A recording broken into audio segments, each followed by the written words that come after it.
Hi friends, പുതിയ വീട്ടിലേക്ക് എല്ലാവർക്കും സ്വാഗതം. സൈനിക ശക്തി കൊണ്ട് പല രാജ്യങ്ങളെയും മറികടന്ന് ഇന്ത്യ ഇപ്പോൾ മുന്നേറിക്കൊണ്ടിരിക്കുകയാണ്.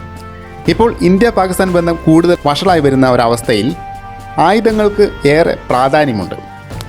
ഇന്ത്യയുടെ ഇപ്പോഴത്തെ മികച്ച ആയുധങ്ങൾ ഏതൊക്കെയാണ് എന്നാണ് നമ്മൾ ഇന്നത്തെ വീഡിയോയിലൂടെ നോക്കാനായിട്ട് പോകുന്നത്. ഇതിൽ ഒന്നാമത്തെ ആയുധം എന്നത് പിനാക്ക MLRS ആണ്. കാർഗിൽ യുദ്ധത്തിൻ്റെ തുടക്കം മുതൽ വലിയൊരു പങ്ക് ഇതിനുണ്ട്. ട്രക്കിൽ ഘടിപ്പിച്ച 40 കിലോമീറ്റർ റേഞ്ചിൽ പോകാൻ സാധിക്കുന്ന ഈ ഒരു ആയുധം 1998 നിർമ്മിച്ചിട്ടുള്ളത്. ട്രക്കിൽ ഘടിപ്പിച്ച 72 റോക്കറ്റുകൾ ഉൾക്കൊള്ളുന്നവയാണ് ഇത്. ആക്രമണ കേന്ദ്രം തിരഞ്ഞെടുത്തു കഴിഞ്ഞാൽ ലക്ഷ്യം തെറ്റാതെ വിനാശം വിതയ്ക്കുന്നതിൽ വിദഗ്ധരാണ് MLRS. രണ്ടാമത്തേത് എന്നത് ബാലസ്റ്റിക് മിസൈൽ ഡിഫൻസ് സിസ്റ്റമാണ്. ഇതൊരു ഡിഫൻസ് സിസ്റ്റമായി പ്രവർത്തിക്കുന്ന ഒന്നാണ്. ഇന്ത്യയുടെ മികച്ച ആയുധങ്ങളിലൊന്നാണ് ഇത്. ശത്രു രാജ്യങ്ങളുടെ മിസൈലുകൾ നമ്മുടെ രാജ്യത്തിന് മുകളിൽ വരുമ്പോൾ അന്തരീക്ഷത്തിന് മുകളിൽ വെച്ച് തന്നെ നശിപ്പിക്കുവാൻ ഈ ഒരു ബാലസ്റ്റിക് സിസ്റ്റത്തിന് സാധിക്കുന്നതാണ്. 500 കിലോമീറ്റർ ദൂരപരിധിയിലുള്ള ശത്രു മിസൈലുകളെ ഇത്തരത്തിൽ പ്രതിരോധിക്കാൻ ബാലസ്റ്റിക് മിസൈൽ ഡിഫൻസ് സിസ്റ്റത്തിന് സാധിക്കുന്നതാണ്. ബാലസ്റ്റിക് ഡിഫൻസ് സിസ്റ്റം സ്വന്തമാക്കുന്ന 4 രാജ്യങ്ങളിലൊന്നാണ് ഇന്ത്യ. ഇതിൻ്റെ ദൂരപരിധി 1500 കിലോമീറ്ററായി ഉയർത്തുവാനുള്ള ശ്രമത്തിലാണ് ഇപ്പോൾ ഇന്ത്യ. അടുത്തത് നാഗ് മിസൈൽ കാരിയറാണ്. ഒരു യുദ്ധത്തിൽ കരസേനയ്ക്ക് നേരിടേണ്ടി വരുന്ന ഏറ്റവും വലിയ ഭീഷണിയാണ് ശത്രുരാജ്യത്തിൻ്റെ ടാങ്കുകൾ എന്നത്.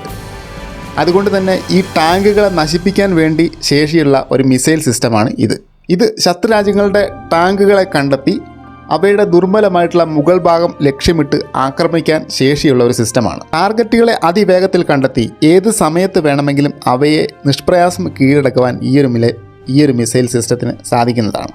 ഇതിൻ്റെ ഏറ്റവും വലിയൊരു പ്രത്യേകത എന്തെന്നാൽ ഇത് കരയിൽ മാത്രമല്ല ജലാശയത്തിലും മറികടക്കാൻ സാധിക്കുന്ന ഒരു മിസൈൽ കൂടിയാണ്.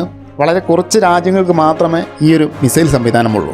അടുത്തത് T-90S ഭീഷ്മയാണ്. ഇന്ത്യ റഷ്യയിൽ നിന്ന് വാങ്ങിയതാണ് 48 ടൺ ഭാരം മാത്രമുള്ള ഈ ഒരു ടാങ്കിന്. മാനുവലായി ഓപ്പറേറ്റ് ചെയ്യാൻ സാധിക്കുന്ന ഒരു മെഷീൻ ഗണ്ണും ഇതിലും ഉണ്ട്. നിലവിൽ ഇന്ത്യക്ക് സ്വന്തമായിട്ട് 600 T-90 ടാങ്കുകളാണ് ഉള്ളത്. INS Vikramaditya and Kolkata class destroyers. ഇന്ത്യയിലെ ഏറ്റവും വലിയ വിമാനവാഹിനി കപ്പലാണ് INS വിക്രമാദിത്യ. 6 ASW ഹെലികോപ്റ്ററുകളും 24 MiG-29 വിമാനങ്ങളെയും വഹിക്കുവാനുള്ള ഒരു ശേഷി ഈ ഒരു കപ്പലിനുണ്ട്. അടുത്തത് falcon AVAX. Airport yearly warning and control system എന്നാണ് അവാക്സിൻ്റെ പൂർണ്ണ രൂപം. ഈ ഒരു സിസ്റ്റം സാധാരണയായിട്ട് ഉപയോഗിക്കുന്നത് ശത്രുരാജ്യങ്ങളുടെ നീക്കങ്ങൾ മുൻകൂട്ടി അറിയുവാനും അവയ്ക്കെതിരെ പ്രതിരോധം എങ്ങനെയെന്ന് പ്ലാൻ ചെയ്യുവാനും ആണ്. ലോകത്തിലെ തന്നെ ഏറ്റവും നൂതന സാങ്കേതിക വിദ്യയുള്ള അവാക്സിൻ്റെ ടെക്നോളജി ഇന്ത്യ വിദേശ രാജ്യങ്ങളിൽ നിന്നും കരസ്ഥമാക്കിയിട്ടുണ്ട്. 500 കിലോമീറ്റർ അകലെ വരെയുള്ള ലക്ഷ്യങ്ങൾ ഫാൽക്കൺ സിസ്റ്റം ഉപയോഗിച്ച് കണ്ടെത്തുവാനായിട്ട് സാധിക്കുന്നതാണ്. അടുത്തത് INS ചക്ര. റഷ്യൻ ആണവ മുങ്ങിക്കപ്പലായിട്ടുള്ള K-152 നെർബ ഇന്ത്യ 10 വർഷത്തെ ലീസിന് വാങ്ങിയതായിരുന്നു.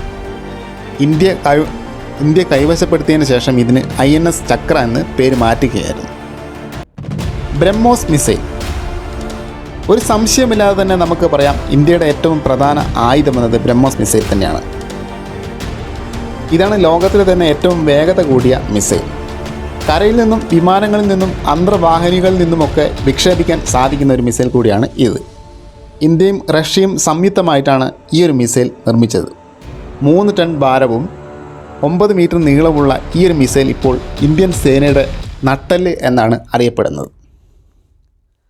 അപ്പോൾ ഇവയൊക്കെയാണ് ഇന്ത്യയുടെ മികച്ച ആയുധങ്ങൾ എന്ന് പറയുന്നത്. അപ്പോൾ ഈ ഒരു വീഡിയോ ഇഷ്ടമായിട്ടുണ്ടെങ്കിൽ തീർച്ചയായിട്ടും ലൈക്ക് ചെയ്യുക, മറ്റുള്ളവരിലേക്ക് ഷെയർ ചെയ്യുക. പുതിയ വീഡിയോ വീണ്ടും കാണാം ഫ്രണ്ട്സ്.